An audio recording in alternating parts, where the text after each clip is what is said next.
Okay guys, while I'm here, I just want to explain to you a little bit about fit with your boot. The boot's one of the most important things in your quiver of wetsuits. If your feet are cold, you are cold. Essentially, if you get cold in your feet, your feet go numb and then you can't feel your surfboard and you have to get out and it will spoil your surf.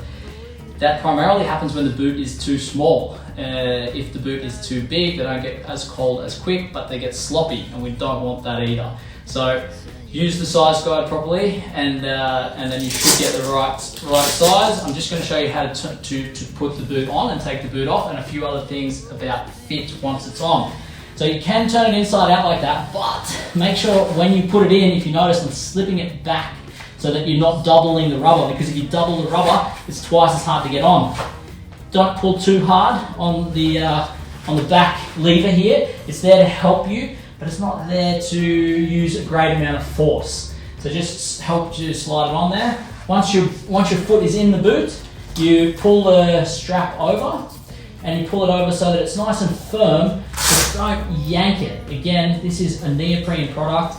It's designed to have flexibility and comfort, which means that if you try hard enough, you can probably rip it. But the next thing is, once you've got your foot in, your heel is nice and firm up against the back.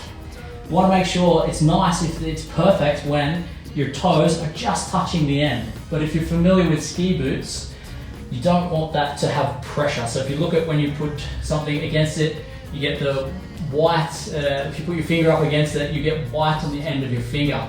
If you get that on the end of your toe, you will have approximately 15 minutes and then your toe will go numb.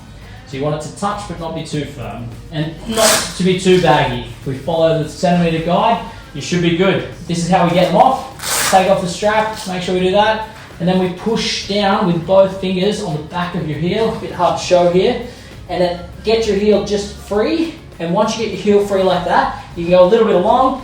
You can actually just get your toe, don't stand on your toe. You can stand like that, just give a little pull.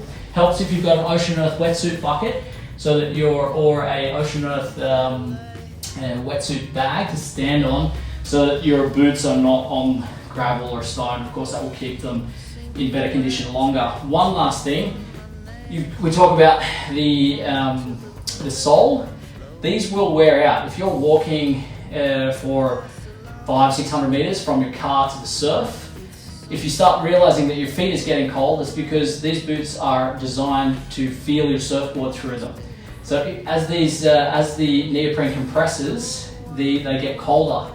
They're not designed to go walking. So if you really want to preserve the length of your boot, wear your shoes from your car to the water's edge, and then put your boots on down at the water, and your boots will last twice as long at least.